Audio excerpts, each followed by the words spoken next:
This card is free, and it gives +1 political skill. Does that mean it's great? Not really, unless you're already running all 3 of your ornate fans and you just want more cards for smaller bonuses. I don't really see this as a card that you particularly want to run. It will get better over time as more combos become available, but right now I'd be very surprised to see any decks running this. One of the strategies that was underpowered in the core set was dueling. How much does this card boost dueling strategies? Basically 0. The text says, attached character gains the Crane Clan symbol. When would that be important? It means that if you play conflict cards from your hand, or you have neutral characters in your Dynasty deck, they can be targeted by things like the Asahina Artisan, who can only use her ability on Crane characters. Or, for example, the Asahina Storyteller that lets you draw cards when Crane characters leave play. This would make them Crane characters. This is a splashable card with 1 influence. Can you think of any clans that would want to play this card? He says, not even keeping a straight face for that question. Only if one of the clans goes insane and is about to fall to Fuling. For a Crane deck, how easy is the action to set up?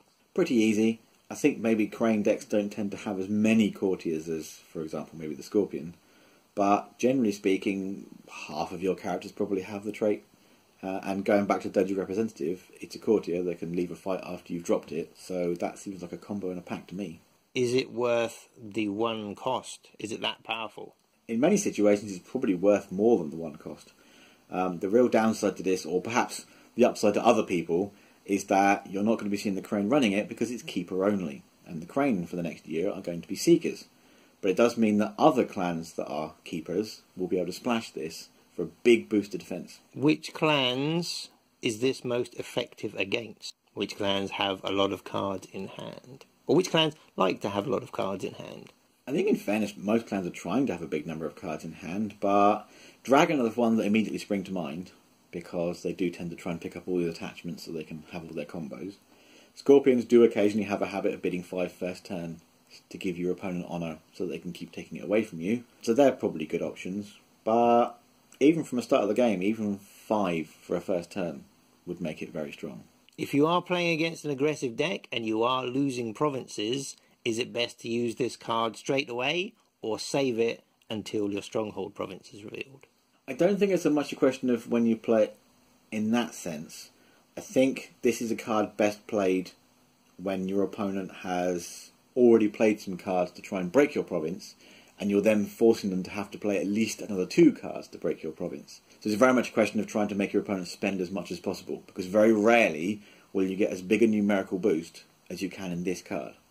Normally if I Banzai'd for 4, then my opponent might be able to counter that with 1 more card of his own.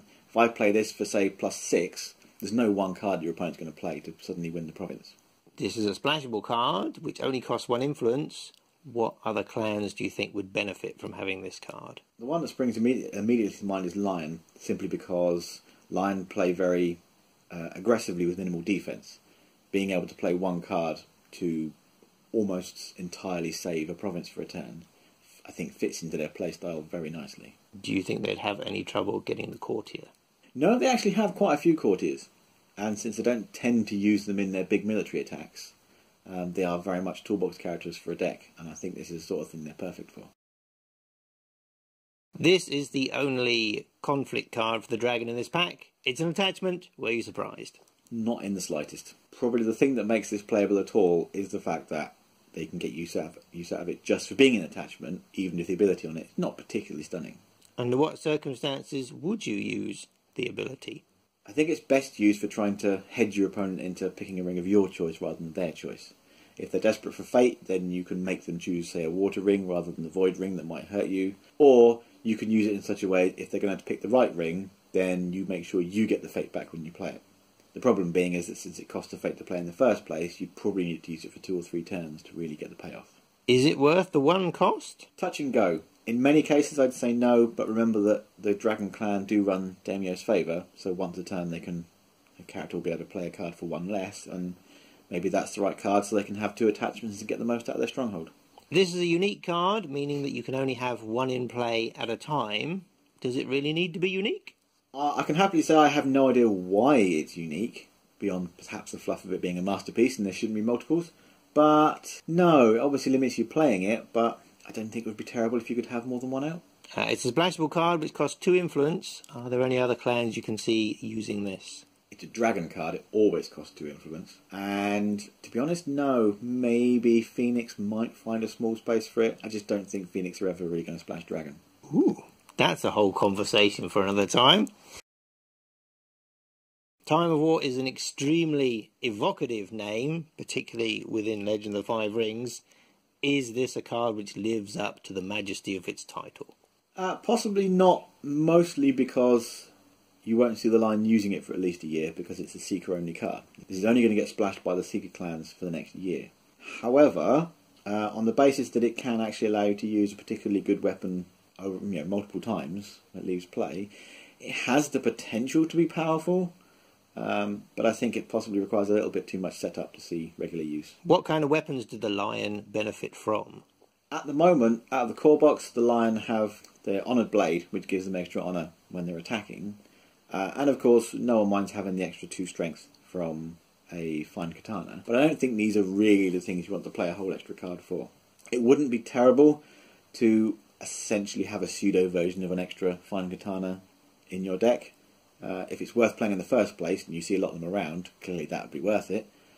But I think in practice, the chances are we're just going to see bigger weapons come along later on. We're going to see new weapons come along as the game progresses, and this card is only going to get better every time we see new ones. Would you ever intentionally lose a political conflict in order to play this card?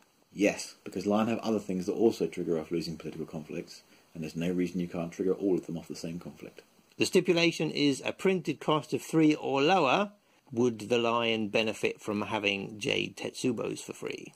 It does to a degree fit within their style. They might want to be able to stop opponents' characters from staying around too long, because that's what they tend to do, thinning the amount of defenders an opponent might have.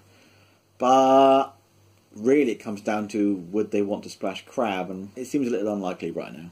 This is a splashable card costing 1 influence. Which other clans do you think could benefit from Time of War? Dragon is by far the most obvious choice. Whilst they do they do already have the ancestral items, so that their weapons go back to their hand when a character leaves play. The fact is, sooner or later they're going to go, being able to potentially have 3 extra cards in your deck that automatically bring back a weapon so that you've got your attachments back in play, certainly has the potential to be strong. Again, the question is, do you want the other Lion cards that would go with Splashing Lion, and would you get the use out of them? It's tough to say. This is a 0 cost card. Is it any good? Definitely. Aside from bringing in extra fate, you can use it on your own characters, you can use it on your opponent's characters. It's handy both for the 1 per turn fate, just that you'd lose in the fate phase anyway, or if you can say, I don't know, assassinate a character, you can get it all in one go. There are no stipulations on whose character you can play this attachment on. When would you want to play it on your own, and when would you want to play it on an opponent's character? In most ways, I don't think it necessarily makes a big difference.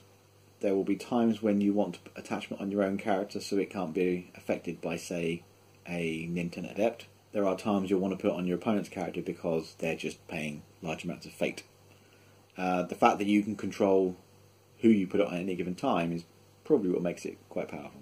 How effective at giving you fate is this card? Are there any other better options? It's reasonably effective at getting fate. On the basis that you're only going to play it on a character with at least 1 fate on it to start with, you can be fairly sure that for a 0 cost card, you'll get at least 1 fate out of it. The downsides being that if a character loses fate multiple times during a turn, you can only trigger it once, so you won't get the whole amount. And ultimately, more often than not, I think a lot of people would prefer extra cards over extra fate. So it depends. This is probably a card you build a deck around, because you know you get the extra economy. I don't think this is a card that decks will run just for a few extra fate. I think this is a card that decks will run if they expect to put at least 3 fate on their own characters. Given that you have to control a Shigenja character, what other clans can realistically splash this card? I think most clans have enough, in the same way that most clans do have enough to run Cloud the Mind. Scorpions certainly have a few options. Crane definitely have some very strong options. Dragon have a few very good options, especially the Gasha Swordsmith. So I think most people have access to it if they want to. This character has no glory, has a dash for military and only 1 political. It's not a courtier and it costs 1. Does that mean the reaction is worth it? I think the reaction is worth it. For 1 cost, you might even consider running an event that just had that ability, if maybe only 1 or 2 of them. On a character that either allows you to win a fight where you have no one participating, as a character that you can use to manipulate the board state, and a 0 glory character that doesn't care if it gets dishonoured, I think this is more than worth the 1 fate for that ability. And just how powerful an ability is looking at your opponent's hand. For Scorpion, I think it's fantastic. Knowing exactly what you can do and what you can't do, and more importantly, what you can't defend, especially for defensive Scorpion decks, which is probably the majority right now, knowing where you can best frustrate your opponent is extremely useful. Would you rather see this card as a Dynasty card or as a conflict card? I think this is definitely better as a conflict card, simply because you won't always want to look at your opponent's hand right before they draw potentially 5 cards after the Dynasty phase. Would you put Fate on this character? Probably not, but as a Scorpion player, I do tend to find I have a fair bit of Fate, so to keep it around for a turn, I might spend 1. This is a splashable card costing only 1 influence. Which other clans do you think could make use of this? I think this is less to do with what clan can make use of it. I think this is a lot more to do with what player can make use of it. I think you need to play a certain way, you need to be good at remembering what's in your opponent's hand, you need to be very good at sort of playing the control kind of game. And I think this is far more down to the style of the player than it is the style of the deck. This card targets Shinobi. What Shinobi do we have in the game at the moment? From the core set, we have the Dynasty card, Shasura Miyako, who isn't seeing a lot of play right now, but I think will get better the more things we have to run. And we have the conflict card, the Adept of Shadows, who could be returned to hand repeatedly. At the moment, it's just not enough Shinobi to make this card particularly playable. But like many cards, this is only going to get stronger the more options we get. So how strong is it at the moment? Close to unplayable. Definitely not worth the 1 cost then?